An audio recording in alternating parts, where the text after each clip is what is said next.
උදා වුණු අද දවසත් සතුටින් හොඳ මානසික සුවයෙන් ගත කරන්නට ලැබේවයි කියලා මගේ යාළුවෝ හැමෝටම ප්‍රාර්ථනා කරනවා.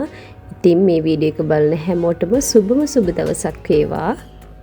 ඉතින් ගොඩක් යාළුවන්ගේ ඉල්ලීමට අනුව තමයි මේ වීඩියෝ එක ගේන්න මම කල්පනා කරේ. ගොඩක් යාළුවෝ කතා කරලා කියලා තිබුණා කෑම උයන වීඩියෝස් ගේන්න කියලා. ඉතින් මම වොයිස් කරන මේ දවසේ මම රස පොටේටෝ බෝල්ස් වගේක් හැදුවා.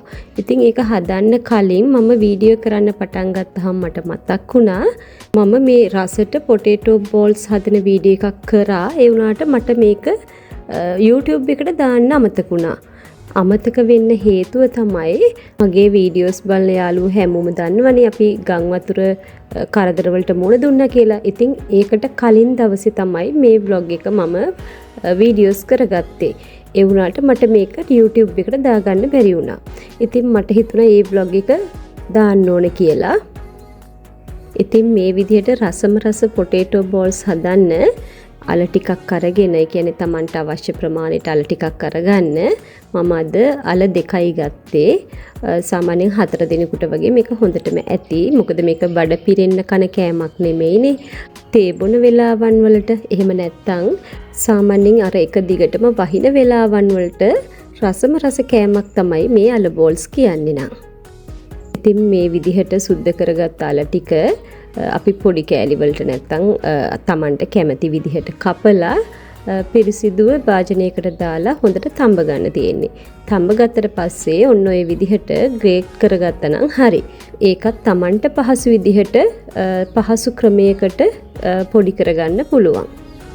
මේ විදිහට අල කෑලි ටික අපි පොඩි කරද්දී හොඳටම පොඩි වෙන විදිහට, කියන්නේ ලොකු කෑලි නොහිටින විදිහට තමයි මේක හොඳටම පොඩි කරගන්න ඕනේ.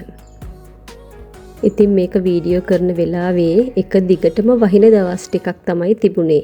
යාළුවන්ට මතක ඇතිනේ නොවැම්බර් මාසයේ දෙසැම්බර් මුල හොඳටම වැස්සනේ. ඉතින් ගම් වතුරකුත් ඇති උනේ නිසානේ. ඉතින් ওই විදිහට නිල්ල ගැහිච්ච පරිසරය නම් අද අපේ මිදුලේ නැහැ. තනකොළ ගහක් දෙකක් විතරයි තියෙන්නේ. අර ලොකු ගස් ටික තියෙනවා. ඉතින් මේක වීඩියෝ එකකින් හරි මම මේ වොයිස් කරනකොට බලනකොට මට හරිම දුකයි. ඊට පස්සේ අපි පොඩි කරගත්ත අල ටික ලොකු භාජනයකට දාගෙන ඒකට රුලන් මේස හැඳි 3ක් විතර එකතු කරගත්තා. දැන් මම ගත්ත අල ප්‍රමාණයට තමයි මේ රුලන් මම එකතු කරගත්තේ. ඉතින් යාළුවෝ මේක අඩු වැඩි කරලා එකතු කරගන්න පුළුවන්. ඒ වගේම ඒකට කෝන්ෆ්ලා මේස හැඳි 4ක් විතර එකතු කරගත්තා. ඒ වගේම ගම්මිරිස් තේ හැන්දක් එකතු කරගත්තා. අමු 3-5 කුඩු තේ හැන්දක් විතර. ඒ වගේම රස අනුව ලුණු දාලා Taman සැරට කනවා නම් කෑලි මිරිස් ටිකක් වැඩිපුර එකතු කරගන්න. මම කෑලි මිරිසුත් තේ හැඳි 2ක් විතර එකතු කරගත්තා. මේකට දාන තව විශේෂ දෙයක් තමයි ඔය සූදුරු. සූදුරු මම දැම්ම මදි කියලාත් මට හිතුණා කන ගමන්. සූදුරු තව චුට්ටක් වැඩිපුර දාගත්තාම ඒකේ රස වගේම හොඳ සුවඳක් එනවා. බදිනකොට හරි සුවඳයි. ඉතින් මේ අවශ්‍ය දේවල් හැමදේම දාගෙන හොඳට කවලම් කරන්න ඕනේ අතින්. මේ වෙලාවේ මම පොඩි දෙයක් මතක් කරනවා මගේ යාළුවන්ට. තමන්ගේ අත පිරිසිදු නම් තමන්ගේ ගෙදර අයට නම් මේක හදන්නේ තමන්ගේ අත් දෙකින්ම කලවම් කරන්න. මොකද පිට අයට අපි මේ දින කෑම නෙමෙයි නම් චුට්ටක්වත් දෙපාරක් හිතන්න අවශ්‍ය නැහැ. පිරිසිදු අත් දෙකකින් මේක කලවම් කරන්න. ගොඩාක් අය පිරිසිදුයි කියලා හිතාගෙන ග්ලව්ස් දාගෙන වැඩ කරාට ඒකෙන් අතුරු ප්‍රතිඵල ගොඩාක් තියෙනවා. ඉතින් ඒ පැත්ත අපි දැන් කතා කරන්න අවශ්‍ය නැහැ. ඉතින් අපි පිරිසිදු අත් දෙකකින් මේ දේවල් කරගන්න පුළුවන් නම් ගොඩාක් හොඳයි.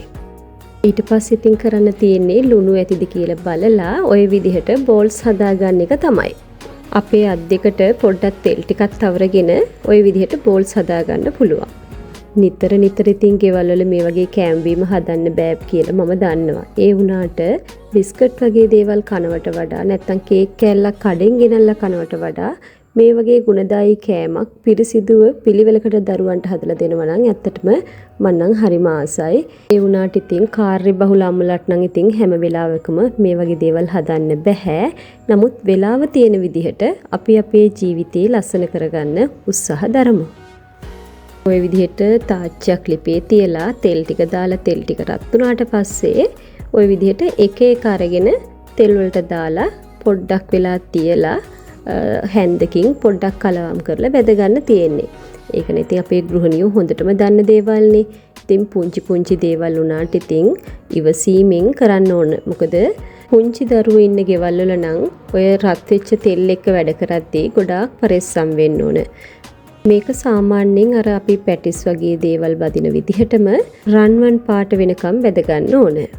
අනිත් කාරණේ යාළුවනේ මේක බදිනකොට මද ගින්නි තමයි වැද ගන්න ඕන. ගොඩාක් ගින්දර වැඩි කරගන්න එපා. ගින්දර ගොඩක් අඩු කරන්නත් එපා. අඩු කරනකොට අර තෙල් ගොඩාක් මේකට මේ අල්ලනවා. ඒ නිසා සාමාන්‍ය ගින්දරේ තියලා බැද ගන්න ඕන.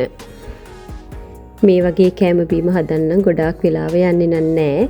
අපිට සාමාන්‍යයෙන් අල ටික තඹ ගන්න තමයි විනාඩි 10ක් 15ක් යන්නේ. ඊට පස්සේ ඉතින් ඒක පොඩි කරලා ඉතින් මිශ්‍රණය හදා ගන්නයි. ඊට පස්සේ මේ විදිහට බෙද ගන්න තමයි තියෙන්නේ. මේ විදිහට පොටේටෝ බෝල්ස් හදාගත්තා වගේම අපිට මඤ්ඤොක්ක පාවිච්චි කරලා එහෙම නැත්නම් බතල පාවිච්චි කරලත් මේ විදිහටම අපිට මේ වගේ බෝල්ස් හදලා තෙලේ හොඳට බෙද ගන්න පුළුවන්. ඒකත් හරිම රස ඇති. මම තාම කරලා බලලා නැහැ. ඉතින් ඒක මගේ පුංචි අදහසක් විතරයි. තාම මම හදලත් නැහැ. ඉතින් ඉස්සරහට බලමු අපි මේ වගේ රසට කෑම බීම හදාගන්න.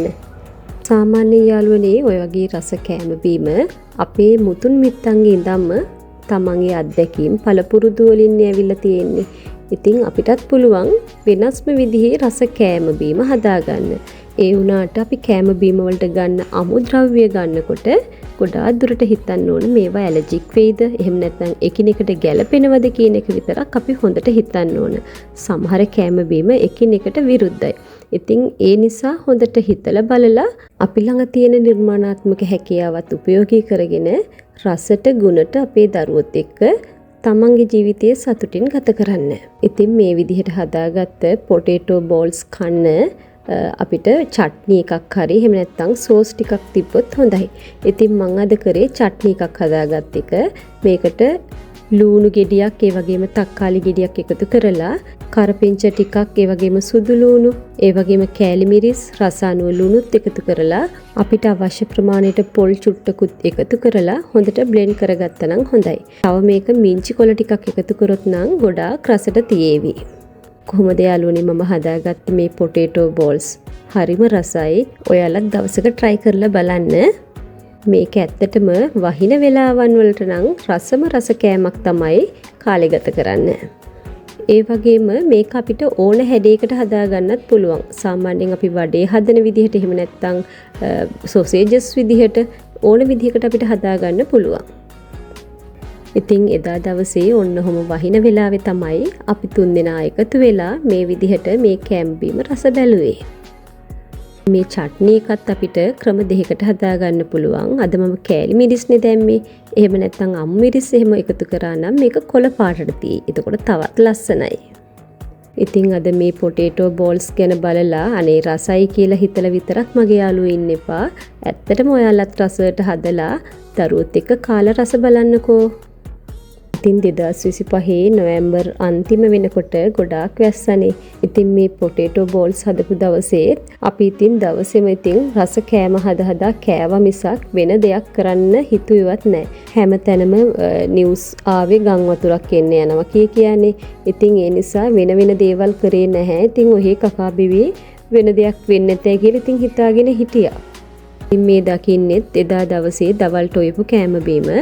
ඉතින් දවල් බත් කන්න මම බිත්තර ඔය විදිහට හදාගත්තා, මැල්ලුමක් හදාගත්තා, සුදට පරිප්පු එකක් හදාගත්තා. ඉතින් ඒකත් හරිම රසට තිබුණා. සාමාන්‍යයෙන් ඉතින් රස ගුණය වගේම වහින වෙලාවන් වලට උණුවේ කන්න ඕන. එතකොට තමයි කෑම කෑවා වගේ දැනෙන්නේ. ඔය එළියේ පේන විදිහ බලන්නකෝ. ටිකක් වැහිබර කාලගුණයක් තමයි එදා තිබුණේ. ඉතින් ගේට්ටුවෙන් එහා පැත්තේ කියන්නේ පාරේ වතුර චුට්ට තිබුණා. මේක නොවැම්බර් 27 වෙනිදා මං හිතන්නේ. ඉතින් මේ එක ගහක්වත් දැන් මිදුලේ නැහැ. මිදුල හරියට කාන්තාරයක් වගේ තමයි දැන් නම් තියෙන්නේ අපේ ගෙදර. ඒ වුණාට සමහර පෝච්චිවල මල් පැල අර මැරිලා වගේ තිබුණට එකක් දෙකක් දැන් ලියලනවා. ඔය ඇන්තූරියම් පැලේ එහෙම දැන් කොලයක් දෙකක් වගේ ඇවිල්ලා තියෙනවා. මං හිතන්නේ සමහර විටක තව ටික දවසකින් සමහර පෝච්චි වල තියෙන පැල එකක් දෙකක් හැදිලා ඉන්න පුළුවන්. ඉතින් ඉතුරු ඒවට තමයි මං ඉතින් අලුතෙන් ගස් ටිකක් ගෙනල්ලා හිටවන්න ඕන. සාමාන්‍යයෙන් ඉතින් ජීවිතයේ හැම තමයි හැමදේම ලැබෙනවා ඒ වගේම නැති වෙන්නත් පුළුවන්. ඉතින් ඒක අපි දරා ගන්න අපේ හිත ශක්තිමත් කරගන්න ඕනේ. ඉතින් මේ පෙන්වන්නෙත් එදා දවසේ හවස කිව්වට රෑ කෑම මං හදන ගමන් ඉන්න එකක්. ඉතින් මම රෑට මස් ටිකක් හදලා රොටි හදන්න තමයි මේ ලෑස්ති කරගන්නේ. ඉතින් හැමදාමත් වගේ මගේ වීඩියෝස් බලන මගේ යාළුවන්ට ගොඩාක් ස්තුතියි. ඔයාලගේ අදහස් මට ඉදිරිපත් කරන්න අනිවාර්යයෙන්ම. ඒ වගේම මේ වීඩියෝස් වල අඩුපාඩු තියෙනවා නම් ඒකත් කියන්න. මොකද එතකොට තමයි අපිට අපේ අදහස් තව වෙනස් කරලා අපේ වීඩියෝස් හදන විදිහ වෙනස් කරලා අපිට අලුත් ගමනක් තව ඉස්සරහට යන්න පුළුවන් වෙන්නේ. ඒ වගේම මගේ අලුතෙන් එකතු වෙන යාළුවොත් මාව subscribe කරලා නැත්නම් මාව subscribe කරලා බලන්න කියලාත් හැමදාමත් වගේම ආදරෙන් අදත් ඉල්ලනවා. රැට කෑම හදන ගමන් අපිට තින් තේ ටිකක් බොන්නත් ඕනකම තිබුණා. ඉතින් අපි තුන් දෙනා, ඒ කියන්නේ දුවයි පුතයි මායි තේ එක්කුත් හදාගෙන ඒ අතරේ බිව්වා. ඉතින් මං ওই විදිහට රසට හදාගත්ත තේ එක බොන ගමන් තමයි රෑ කෑම ටික ලෑස්ති කරගත්තේ.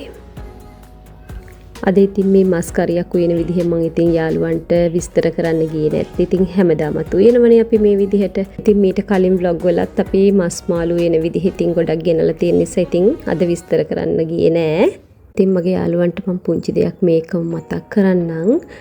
අපි සාමාන්‍ය මස් මාළු වලට ගොඩාක් දුරට ඇඹුල් ಜಾති එකතු කරනවා. ඔය ඇඹුල් ಜಾති එකතු කරන නිසා අනිවාර්යෙන් මැටි හට්ටිවලම උයන්න පුරුදු වෙන්න. ගොඩක් අය නන් ස්ටික් වල උයනවා නැත්නම් ඇලුමිනියම් භාජන වල උයනවා. මමත් සමහර වෙලාවන් වලට ඒව පාවිච්චි කරනවා. දැන් ගෙවල් වලට කවුරු හරි ගොඩක් අය ආවා කියනකො ඒ වගේ වෙලාවලට නම් ඉතින් මැටි හට්ටි වල උයලා ප්‍රමාණවත් වෙන්නේ නැහනේ. ඒ නිසා ඉතින් ලොකු භාජන, ඒ කියන්නේ ඇලුමිනියම් භාජන වගේ දේවල් අරන් තියාගෙන ඉන්නවා. ඒ වුණාට ඒවා පාවිච්චි කරන්නේ ඒ අවස්ථාවන් වලට විතරයි. පුළුවන් හැම වෙලාවකම මැටි භාජන මම ගොඩක් දුරට බදින දේවලුත් මැටි භාජන වල බෙදලා තියෙනවා. ඒකත් හොඳට කරගන්න පුළුවන්. ඒ නිසා ඉතින් අපේ දරුවන්ගේ සෞඛ්‍යය ගැනත් අපි හිතන්න ඕන නිසා තමයි මම මේ ටික මේ විදිහට ආදරෙන් මතක් කරන්නේ යාළුවන්ට. අද මම මේ මස් කරිය උයන්නේ හවසට, ඒ කියන්නේ රෑට රොටි හදන්න හිතාගෙනනේ. ඉතින් ඒ නිසා පොඩ්ඩක් හොදි වැඩියෙන් ඕනේ අපේ ගෙදර අයට. ඉතින් ඒ හින්දා තමයි මම මේ මස් කරියක පොඩ්ඩක් තෙලේ තැම්බුණාට පස්සේ මේ විදිහට 3-5යි මිරිස් කුඩුයි වතුරේ පොඩ්ඩක් දිය කරලා එකතු කරගන්නේ. මස් මාළු එක එක විදිහට උයන්න පුළුවන්. ඉතින් බෙදලා උයන්න පුළුවන්. ඒ වුණාට පුළුවන් තරම් තෙල් වර්ග අඩු කරලා උයා ගන්න තරමට අපේ ඇඟට ගුණයි නේද යාළුවනේ. ඒ නිසා උයන පිහන හැම වෙලාවකම පොඩ්ඩක් අපේ සෞඛ්‍යය ගැනත් අපි හිතන්න පුරුදු වෙන්න ඕන. ඉතින් ওই විදිහට මස් කරිය එක තව චුට්ටක් තැම්බෙනකන් ලිපේ තියලා දැන් මම පොල් ටික ගා ගන්නවා. මේ පොල් නම් දැන් ගොඩාක් දවස් ගෙනල්ලා සාමාන්‍යයෙන් අපි ගමින් පොල් ගේන්නේ. කොහොමත් ගමේ වතු වල පොල් කඩන්නේ සාමාන්‍යයෙන් මාස 2කට 2කමාරකට සැරයක්. ඉතින් අපි පොල් ගේන්නෙත් ඉතින් ගොඩාක් දුරට එහෙම තමයි. ඉතින් වෙලාවකට හම්බෙන් ගියොත් ගේනවා. එහෙම නැත්නම් ඉතින් පොල් කඩන වෙලාවට තමයි අපි ඉතින් පොල් ටික අරන් එන්නේ. ඉතින් මේ දවස්වල නම් අපේ ගෙදර තියෙන පොල් ගොඩාක් වේලිලා වෙලාවකට මේ පොල් ගෙඩි 2-3ක් මම වතුරේ දාලා පොඟවලා ගන්නවා. එහෙම නැති වුණොත් ඉතින් පොල් ගෙඩියෙන් භාගයයි මට ගන්න වෙන්නේ. ඉතුරු ටික ඉතින් පොඩුවම් වෙලාවක බ්ලෙන්ඩ් කරලා ගන්නවා කිරි ගන්න වෙලාවට. නැත්නම් ඉතින් අයින් කරලා දානවා. ඒ වගේම තමයි අපි දැන් කඩෙන් පිටි ගේනකොට අපි හිතනවනේ සමහර විට දැන් අද ගෙනව පිටි නැත්නම් ඊයේ ගෙනව පිටි කියලා. ඒ වුණාට ලූස් පිටි අරන් ආවත් පැකට් කරපු අරන් ආවත් අනිවාර්යෙන් හලා ගන්න ඕනේ. මොකද සාමාන්‍යයෙන් අපි පිටි එක බලනකොට පේන්නේ නැති වුණාට මේකේ ගුල්ල වගේ පොඩි පොඩි සත්තු ඉන්නවා. ඒ නිසා අනිවාර්යෙන් මේක හොඳට පෙනේරයකින් හලා ගන්න අමතක කරන්නම් එපා යාළුවනේ. ඉතින් මේ විදිහට රොටි හදන වීඩියෝ එකක් මම තනියමත් ගෙනලා තියෙනවා. ඉතින් ඒකත් ඕනනම් යාළුවන්ට බලන්න පුළුවන්. ඉතින් මම අද කරන්නේ පොල් ටිකක් දාලා ඒකට ලුණු එකතු කරලා මද උණු වතුර තමයි එකතු කරගන්නේ. ගොඩාක් රස්නේ උණු වතුර එකතු කරගන්නෙත් නෑ. සාමාන්‍යයෙන් අර අතට දැනෙන වගේ අර සාමාන්‍ය මද උණු වතුර තියෙන්නේ. මද රස්නේ තියෙන අන්නේ උණු වතුර ටිකක් එකතු කරලා තමයි මම මේක අද අනාගන්නේ. මේකට පුළුවන් නම් යාළුවෝ පොල් වතුරත් එකතු කරගෙන තව සොෆ්ට් කරගන්න පුළුවන්. සීනි චුට්ටක් එහෙම එකතු කරලා තව සොෆ්ට් ගතියට ගන්න පුළුවන්. ඉතින් ඕන විදිහකට Tamanට කැමති විදිහකට මේ පොල් රොටි එකට මේ පිටි මිශ්‍රණය අනාගන්න පුළුවන්. මම මේකට වොයිස් කරන ගමන් මට මතක් වුණා යාළුවනේ මං ඉස්සර හැමදාම පාන්දර වැඩට ගියොත් එහෙම අනිවාර්යෙන් අපේ ඔෆිස් එකේ කැන්ටිමෙන් පොල් රොටි කනවා. මොකද අපේ ෂිෆ්ට් එක සාමාන්‍යයෙන් උදේ පාන්දර ගොඩාක් දුරට වැටෙන අවස්ථා තියෙනවා. මොකද මම පිළිගැනීමේ නිලධාරිනියක් විදිහට වැඩ කරා, ප්‍රොඩියුසර් කෙනෙක් විදිහට වැඩ කරා. ඉතින් රිසෙප්ෂනිස්ට් කෙනෙක් විදිහට පාන්දර වැඩට ගියාම හරිම බඩගිනි යාළුවනේ. ඉතින් උදේ කෑම එක නෙමෙයි ඒකටත් කලින් ඒ කියන්නේ 5:00ට 6ට වගේ උදේ පාන්දර ඉතින් පොල් රොටි ගෙන්නගෙන කනවා ලුණු මිරිස් එක. ඉතින් කවුරු හරි හදන එකක් නේ හරිම රසයි. ඉතින් සාමාන්‍යයෙන් ওই කැන්ටින් වල තියෙන චූටි රොටි උනාට ඒකට අමු මිරිස් ඒ වගේම ලූණු එහෙම දාලා රසයට හදනවා. ඒකත් එක්ක කන ලුණු මිරිස් ටිකකුත් දෙනවා. ඉතින් හරිම රසයි ඒක. මට නම් සාමාන්‍යයෙන් රස කෑම බීම කෑවහම ඒක අමතක වෙන්නේ නැහැ කවදාවත්. ගොඩාක් දුරට නෑදෑය කෙනෙකුගේ ගෙදර ගිහිල්ලා කෑව කියන්නකෝ. ඒත් අමතක වෙන්නේ නැහැ සමහර කෑම බීම. ඉතින් මගේ යාළුවන්ටත් එහෙම ඇති රස කෑම බීම කාපු අමතක නොවන දවස්. ඉතින් එදා දවසේ මම පාන් පිටි වලින් රොටි මිශ්‍රණය හදාගෙන ඒ වගේම අපේ ගෙදර තිබුණා කුරක්කම් පිටි. අපේ හස්බන්ඩ්ගේ අම්මා ගෙදරම සෝදලා මෝලට දීලා කොටාගත්ත කුරක්කම් පිටි. ඉතින් පිරිසිදු හදපු දෙයක් ඉතින් මට ආස හිතුණා ඒකිනුත් රොටියක් දෙකක් හදාගන්න. ඒ වුණාට ඉතින් ගෙදර අනිත් අය ගොඩාක් ආස නෑ ඒවට. ඉතින් මම පාන් පිටි චුට්ටකුත් මිශ්‍ර කරලා තමයි ඒ රොටි මිශ්‍රණයත් හදාගත්තේ. මට සාමාන්‍යයෙන් යාළුවනේ මේ වගේ කෑම බීම හදනකොට රසයේ ගුණේ අපි හිතනවනේ කොහොමත් ඒ වගේම පිරිසිදුකමත් හිතනවනේ. ඒකත් එක්කම ඒකේ නිමාව ඒ කියන්නේ ලස්සන කොහොමත් තියෙන්න ඕනේ. රොටිය රවුමට වඩා ගන්න ඕනේ. ඒ නිසා ලස්සනටම මේ රොටි ටික හදාගන්න මම උත්සාහ ගන්නවා. ඒ වුණාට කුරක්කන් රොටි ටික නම් මට එහෙම ලස්සනට හදාගන්න බැරි වුණා. මොකද බලන්නකො මම මේ කුරක්කන් රොටි හදන විදිහ මේ සාමාන්‍යයෙන් ඒ කුරක්කන් රොටි අපි මේ විදිහට මේ හදා ගන්නකොට ඒ කියන්නේ වඩනකොට පොඩ්ඩක් එහෙම් මෙහෙම් පිපිරෙන්න ගන්නවා. ඒක සාමාන්‍යයිනේ. ඉතින් කොහොම හරි උත්සාහ කරලා මට පුළුවන් විදිහට තමයි ඉතින් මම ওই විදිහට කුරක්කන් රොටි ටිකත් හදාගත්තේ. ඒ වුණාට යාළුවනේ සාමාන්‍ය රොටි වගේ හදනකොට පොල් ටිකක් නම් ඉතින් යහමින් දාන්න ඕනේ. ඒ වගේම තමයි රොටි හදනකොට හරි ගානට ලුණු දා ගන්න ඕනේ. ලුණු චුට්ටක් හරි අඩු වුණොත් නම් රොටි මොනතරම් රස මාළුත් එක්ක ගත්තත් ඒකේ හරිම රස අපිට දැනෙන්නේ නැහැ. ඉතින් යාළුවනේ ওই විදිහට තමයි 2025 නොවැම්බර් 27 වෙනිදා අපේ දවස ගෙවුනේ. ඒ වගේම තමයි ගම් වතුර ප්‍රශ්නෙට අපි මුණ දෙන්න කලින් කාපු රසම රස අන්තිම කෑම වට්ටෝරුව. ඉතින් ඒ විදිහට මං කියනකොට යාළුවන්ට පුංචි දුකක් ඇති වෙනවා කියලත් මම දන්නවා. ඉතින් අපි ඒවට මූණ දුන්නා. ඒකෙන් ගොඩ ආවා. දැන් සතුටින් ආපහු අපේ ජීවිතේ අපි ගත කරනවා. ඉතින් යාළුවනේ මගේ මේ පුංචි ලස්සන vlog එකකින් පුංචි අදහසක් ඔයාලගේ හිතට ඔයාලා අරගන්න. ඒ වගේම ඔයාලා දන්න කරුණු අපිත් එක්ක බෙදා ගන්න. ඔයාලගේ වටිනා අදහස මම ඇත්තටම බලාපොරොත්තු වෙනවා. ඉතින් ඒ වගේම තවත් ලස්සන වීඩියෝස් ඉස්සරහට කරන්නත් බලාපොරොත්තු වෙනවා. ඒ වගේම මගේ යාළුවෝ ඉල්ලන රෙසිපීස් ගේන්නත් මම ඇත්තටම බලාපොරොත්තුෙන් ඉන්නවා. ඉතින් හැමදාමත් වගේ මම ප්‍රාර්ථනා කරන්නේ තමන් මහන්සියෙන් උපයාගත්ත මුදලත් තමන්ගේ වටිනා කාලයත් තමන්ගේ ජීවිතයට වගේම තමන්ගේ පවුලේ අයටත් වටිනාකමක් දෙන විදිහට යොදවන්න පුරුදු වෙන්න. ඉතින් යාළුවනේ අදට ගිහිල්ලා එන්නම් හැමෝටම සුබ දවසක් වේවා.